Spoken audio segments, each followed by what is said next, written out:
Okay, the time has finally come. I am going to show you all how to make a golden cathead biscuit. What is that? Well, it's the Appalachian style of a true Southern buttermilk biscuit. But around here, we make them as big as a cat's head. That's the old-fashioned way of saying it's a big old fat fluffy biscuit. You're going to love it because it is delicious. All right, let's cook, y'all. We got a family to feed. All right, I'm going to give you the ultimate trick to perfect biscuits. Okay, so can you see how my bowl is frozen? I've had my flour in the freezer.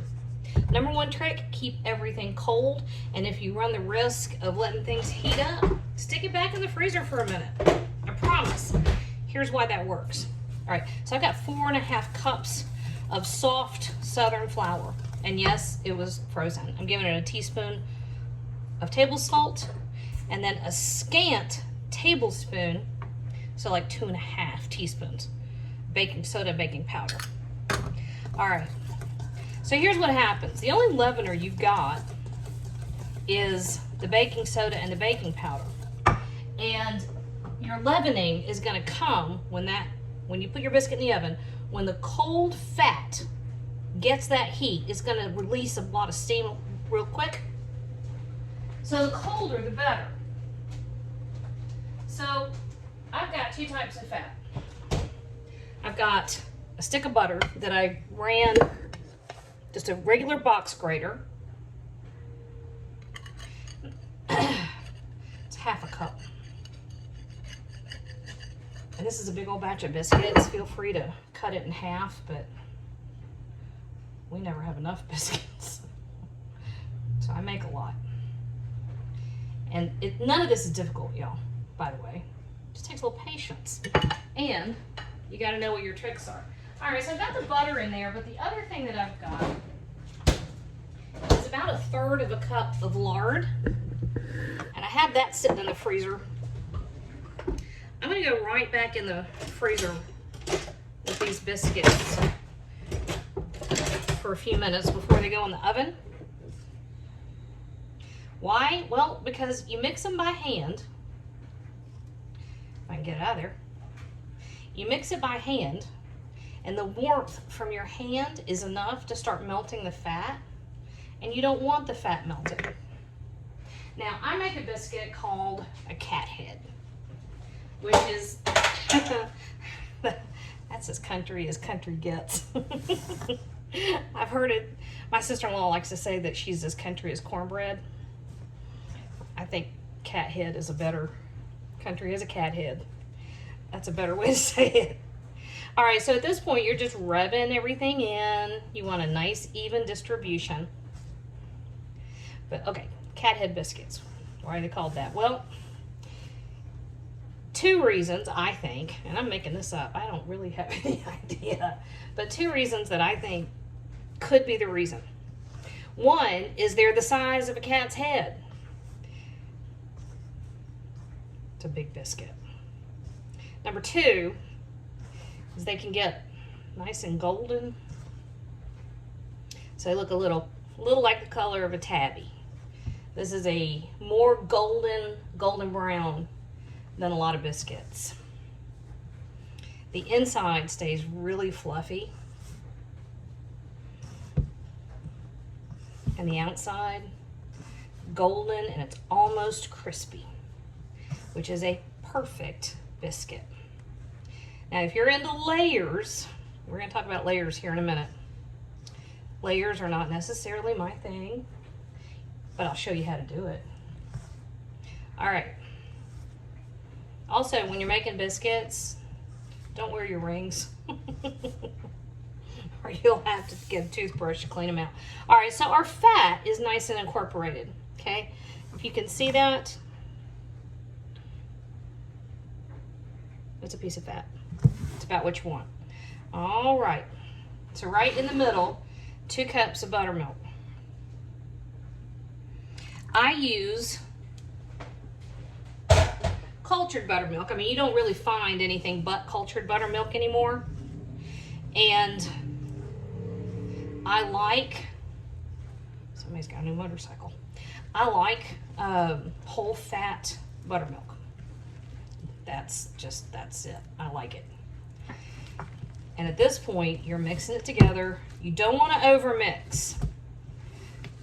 You don't overmix because the more you mix it, the more you activate the gluten in the flour, and the more gluten that is developed. You need a little bit, but the more it's developed, the tougher your biscuit. So you really are just looking for something like that, where it's just starting to stick together and you got a big old fat mess on your hands. You can do that part with a wooden spoon, but you end up with it in your hands in it sooner or later anyway. And if that's something that is an issue for you, wear gloves. Wash your hands. All right, a little bit of flour on the countertop. You don't want too much. We're gonna turn this whole mess out here on the counter. So one of the things that you want to do, you could use if you want to, you could use a rolling pin. I don't think it's necessary. But as you're working,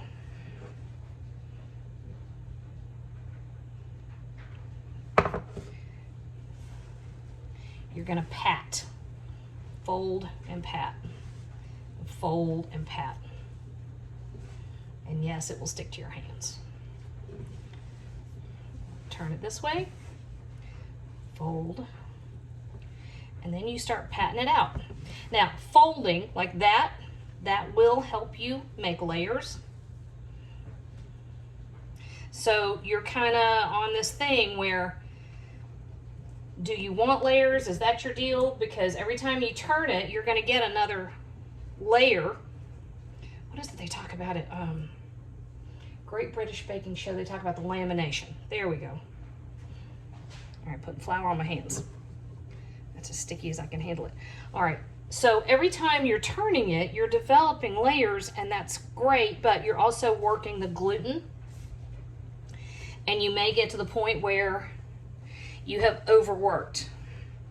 So I think that's pretty good for us. You get that? All right. So you can actually, you know what, give me a second. I want to show you the layers, and then I'll be back and pat it out. Hang on. Hang on. I wanted to show you this, and I didn't want to touch my phone too much. All right, can you see that, where it's folded over and folded over and folded over? That's what you're looking for. All right, here's the other thing. When you got a biscuit cutter, you got to make sure that you've got a sharp edge on your cutter, because if you don't, you will squash the size of your biscuits instead of cutting it. Oh, oven's ready. And if you squash it, it won't rise well. What you're doing is, like you crimp a pastry on the edge. Well, you squash the edges of your biscuits, and it's like crimping the edges down. So I love the idea of using a wide mouth mason jar lid as a biscuit cutter, but it just doesn't bear out in practice. Okay, so I ordered a whole ginormous set of biscuit cutters, and this one is about 3 inches. It's the size of my cat's head. How do I know? Hi, Boonie. I tested it. I put it on her head, and then I washed it. Don't freak out, people. All right, so when you cut your biscuit, put it on there and then go straight down, and don't squitch. Don't twist, straight up, okay? And I've got a little sheet pan over here. You can use a cast iron skillet. I have 10-inch cast iron skillets. They aren't quite big enough to do a batch of these biscuits. It's one of those things where the idea of it is real fun. Cast iron is so flippin' heavy by the time you got a skillet big enough.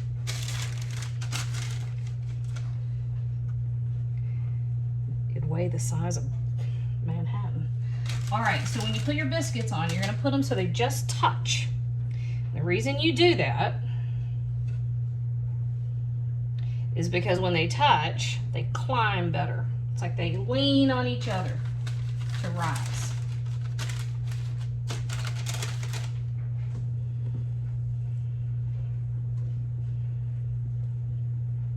Here's to that. All right, so what do we do with this extra dough? Well, a couple things. When I was little, the big treat was to cover them with butter and cinnamon sugar. Why would we do that? Well, because it was delicious. But these are probably going to be a little bit tougher, and they're not going to rise as well as the first few that we cut out, okay?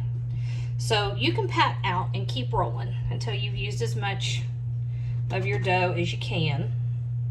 Number one thing is not to waste food. I just jiggled my cutter.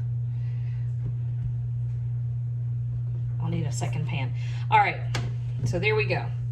9 biscuits out of that.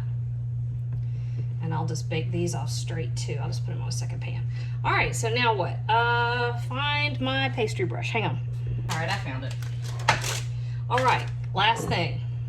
A little bit of butter, and you're just patting the tops of your biscuits. I like doing them before they go in. Sometimes I do it when they come out too. It just depends. All right, now we are going to go back in the refrigerator with these. Remember, we want everything super cold when it hits that hot oven. So we're taking these. This is our second batch. Is this one, Poor Little Blessed Tart? We'll compare it when it comes out. That's the squishiest one over here by itself. Anyway, we want everything super cold when it goes in the oven. So we're sticking this back in the refrigerator, I'd say about 15 minutes. All right, y'all, here we go. They were actually in the refrigerator, I'd say about 20-25 minutes. I got distracted. Imagine that. All right, I'm gonna set my timer.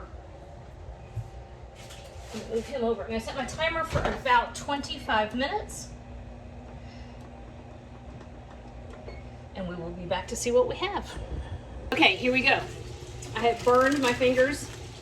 Here are our absolutely beautiful biscuits. And just because we can, taking the last of our melted butter right over the top. Bladen came in and started making his very late breakfast. So, pardon the bacon in the background. It's brunch. Brunch, okay, sure, yeah. We'll bacon and biscuit. Okay. Oh, now, this is what I was telling you about this Appalachian style biscuit. Okay, here's the little one, which was the squishiest. It did not rise as much as the others. And if you're looking at it, you can see how the ones that were able to hold on to their neighbors and climb got a little bit higher. All right, so let me get, Bladen wants to put a little butter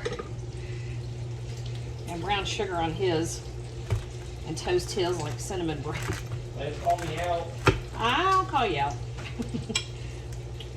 Check that out. Perfect. All right, let me move this guy out of the way. Bladen, I'm borrowing some of your space for a second. That's okay. Okay. Now, this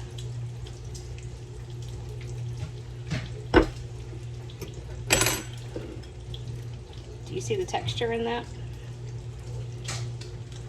Absolutely perfect. Fluffy. And delicious. And this crust on that, yep, doesn't get any better than that, y'all.